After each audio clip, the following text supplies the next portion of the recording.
هل سبق لك أن تساءلت عن سبب ضرورة تشغيل هاتفك على وضع الطائرة أثناء الطيران؟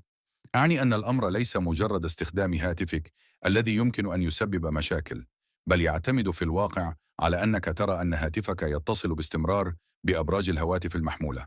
الحفاظ على الاتصال، وكما تفعل، يؤدي تحريك جهازك إلى الأعلى إلى زيادة إشارته.